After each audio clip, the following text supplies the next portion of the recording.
Hello, everybody, and welcome to Week 7 predictions. Last week, at a record of 11-3, was a fantastic week from predictions. We are back for this week. Before we begin, I want to quickly say subscribe if you're new. It would be greatly appreciated, and leave a like while you're at it as well. We're going to kick things off with Thursday Night Football between the 3-3 Denver Broncos and the 2-4 New Orleans Saints. The Broncos come in at 2-point favorites, and both teams coming off a loss. Spencer Rattler had a decent first start in the NFL. He's getting a start again this week.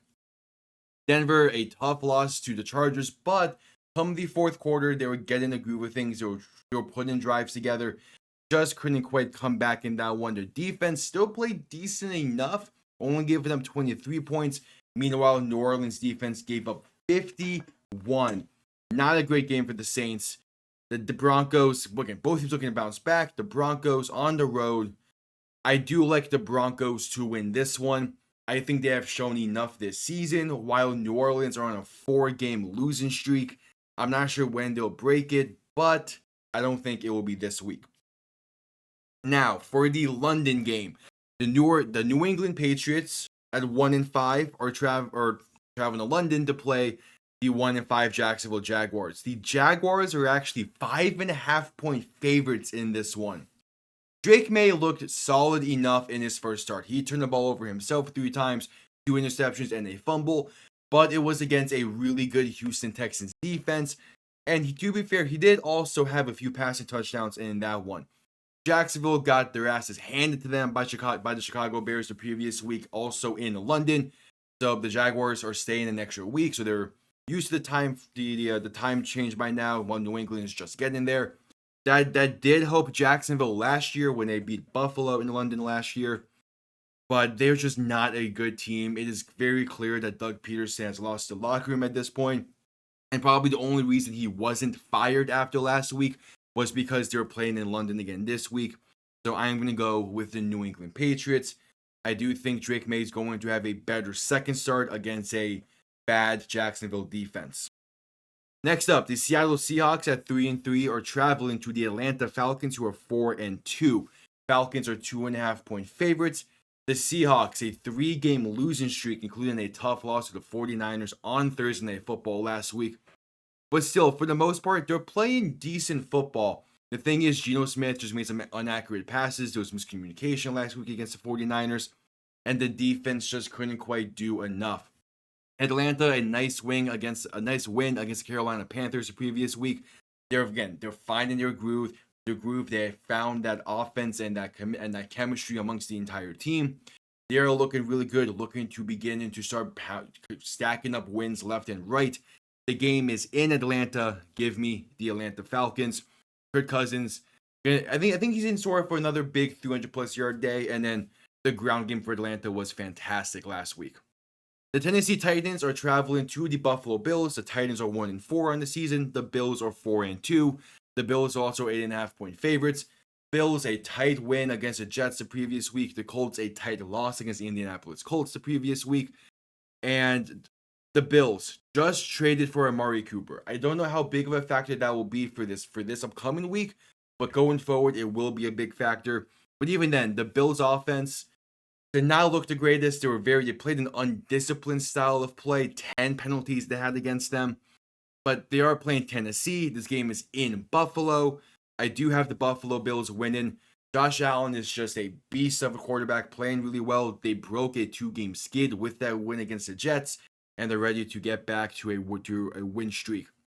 The Cincinnati Bengals are 2-4, and as 5.5-point favorites are traveling to the Cleveland Browns, who are 1-5. And Stefanski is still pushing this idea of Watson is the guy. He's the guy we can best. He's the guy that gives us our best chances to win. And I still don't believe that he actually believes that. I still believe it's being said up front by the owners. They had a close loss to the Eagles last week, in part because of a great special teams play by Myles Garrett. Cincy coming off of a way too close win over the New York Giants on Sunday Night Football the previous week. They're 2-4. They're looking good, but that offensive play did not look good against the Giants. The defense looked good, but it was against the Giants. Either way, Cleveland is bottom of the barrel at this point when it comes to their consistency, their style of play, and exactly how productive they can be even when they get everything going. So I do have the Cincinnati Bengals. Joe Burrow had a great touchdown run against the Giants, and that was the only score and only touchdown for the majority of that game. But still, since he's going to get back on track, Cleveland's defense isn't the greatest. Yeah, give me the Bengals. Game of the week. The Houston Texans at 5-1 are traveling to Lambeau Field to play the Green Bay Packers, who are 4-2 and 2.5-point favorites. The Texans had a great dominant win over the Patriots the previous week. That was a game that they've been needing to have for quite some time. Joe Mixon was back for the ground game, and he looked really good. The pass game played decently well with CJ Stroud.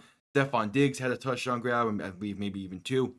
But the Packers, they played phenomenally against the Cardinals, blew them out. Jordan Love played really well with 4 touchdown passes. Romeo Doubs had 2 touchdown receptions in his first game back from the 1-game suspension he dealt with the previous week. And the Packers, they're looking like a really good team. They're finding their groove again with Love being back from injury now for a few weeks. He's playing really well. The Texans, again, it's one really good week out of the past 3 that have been very questionable when it comes to their production. So I am going to go with the Green Bay Packers in this one. I have a little more confidence in that the style of play they showed last week is going to continue into this week compared to the Texans, who again, it was their first really good game in about 3 to 4 weeks. Next up, another potential game of the week. The Detroit Lions at 4-1 traveling to the Minnesota Vikings, one of 2 undefeated teams left. They sit at 5-0 and 2.5-point favorites. Vikings coming off a bye. We saw this last week that teams off of a bye tend to do pretty decently and tend to do pretty well. But the Lions, that was a fantastic win against the Dallas Cowboys. Won 47-9. Defense showed out, offense showed out, pass game showed out, run game showed out. They were firing on all cylinders. They are going to be missing Aiden Hutchinson for the foreseeable future, most likely just this season, hopefully. But I still think that defense is a better unit than it was last year in terms of more people on that team are able to generate pressure and being able to get to the quarterback, unlike the case last year. So I don't think the injury to Hutchinson is going to be too noticeable in the sense that they're still going to be able to get pressure at a pretty consistent rate. It's going to be interesting to see how the Vikings played this matchup. The first matchup between these 2 teams this season. Off the bye, how is the bye week going to change things with the Vikings? Because they were riding a nice 5-game momentum. And then the bye week comes in, and now they're going to be coming off cold against a really good team. I do have the Detroit Lions in this one because I know Sam Darnold, again, was really hot, but towards the end and towards that London trip was starting to get back to Sam Darnold's style of play. Now had the bye week to cool down a bit. Not fully trusting the Vikings yet, but if they win this one, obviously the trust will be right back to it. Next up, the Miami Dolphins at 2-3 coming off of their bye week are traveling to the Indianapolis Colts, who are 3-3 and 3-point favorites. For those who don't know how these lines work, the home team typically gets 3 points. So this game is basically a 0-0 for the spread and the favoritism on it. The Colts, they did announce that Anthony Richardson is expected to get the start. I do really love that because typically we've seen this a lot this season already.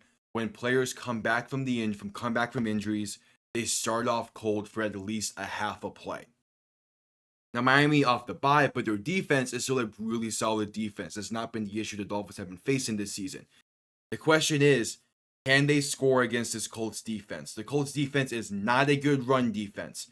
And before the bye week, when the Dolphins played the Pats, they got their game-winning touchdown drive thanks to being very committed to the run. If the Dolphins can stick to that style of play, I like their chances in this one.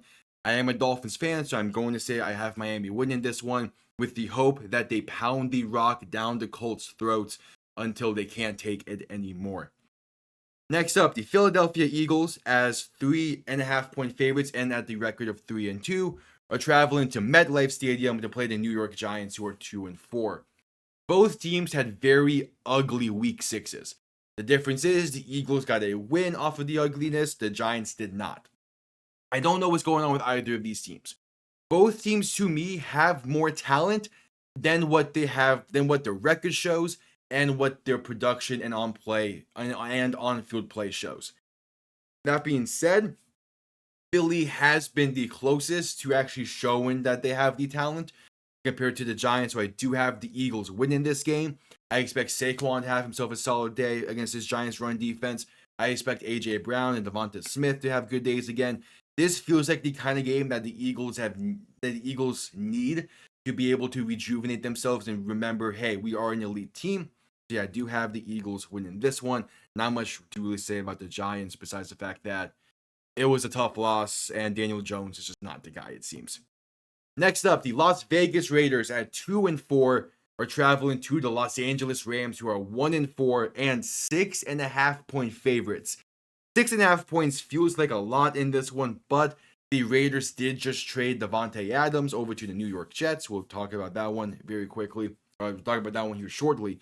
But the Rams are still dealing with a lot of injuries, but they still have Matthew Stafford leading the way.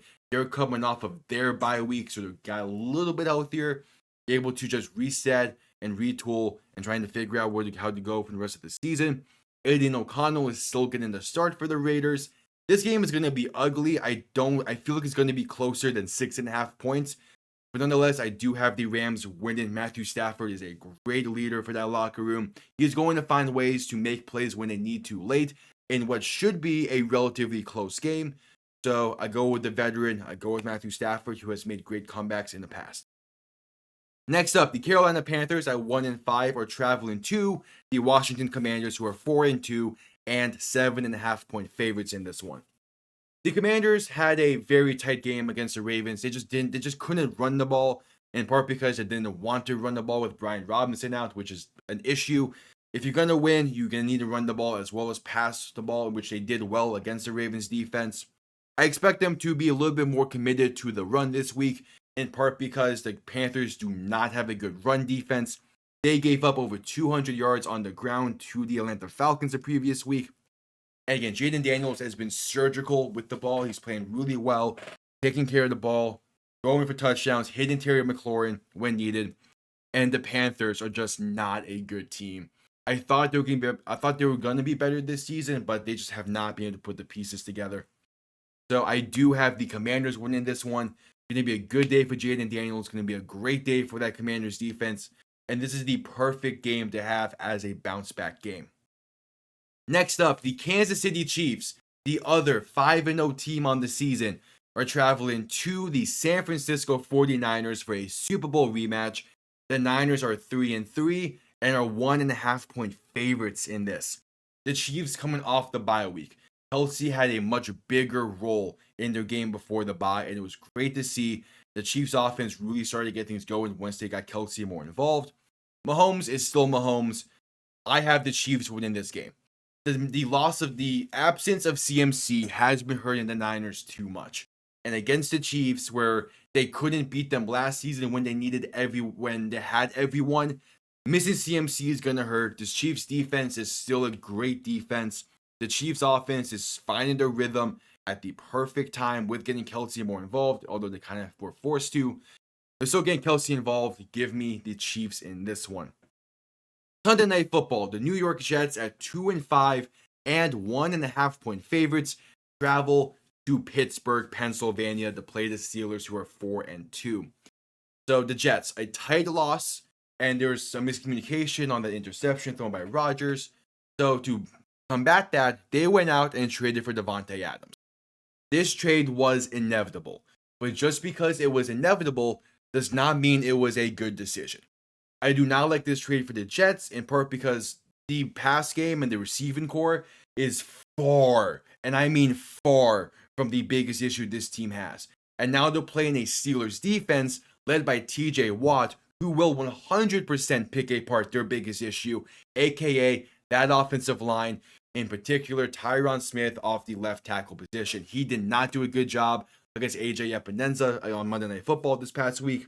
Even had a holding call, which called back what would have been the game-winning touchdown.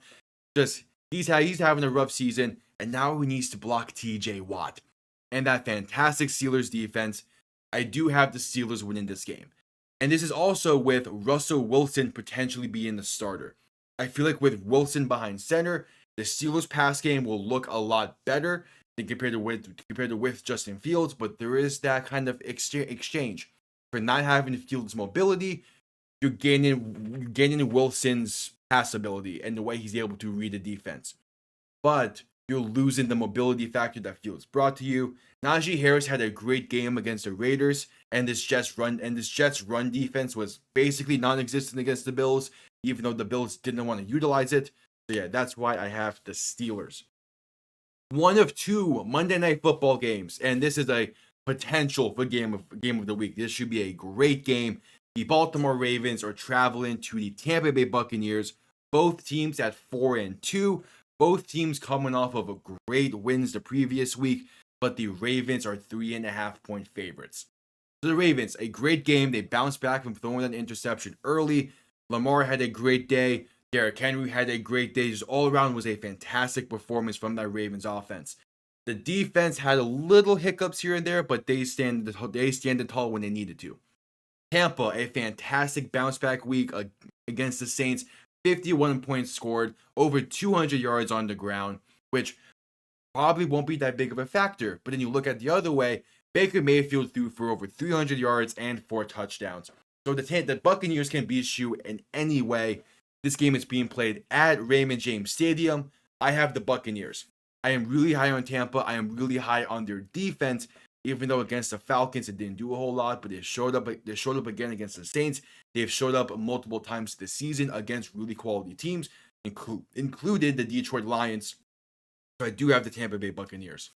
The final game of the week, the Los Angeles Chargers at 3-2 and 2.5-point favorites are making the trip to Arizona as they play the Cardinals, who are 2-4. The Chargers are a completely different Chargers team this season than what we've seen in previous years with Justin Herbert behind center. They're a run-heavy team. They're a defensive-focused team. They're playing some really solid football. That defense playing well. The running backs being big factors in all phases, in part because they don't really have a reliable receiver at the moment. The Cardinals had a tough loss against the Packers the previous week. Marvin Harrison Jr., I'm pretty sure, is going to be questionable for this one as he left the game against the Packers with a concussion early. I don't fully know how to feel about the Cardinals anymore. Early on in the season, I felt good about them. I thought that Kyler Murray would be able to do enough to make them around 3-3 by this point in the season. Instead, they've lost a few games that they probably should have won. They've won a few games where they probably should have lost. Just a really weird season so far for the Cardinals. Meanwhile, the Chargers are about where I had them at, but with a different style of play than I expected. I do have the Chargers winning this one on Monday Night Football to cap off Week 7. Well, there you have it. Those are my predictions for this week of the NFL season. Stick around and subscribe if you enjoyed, and leave a like. You know the whole drill. I'll see you all next time. Have yourselves a damn good one. Peace.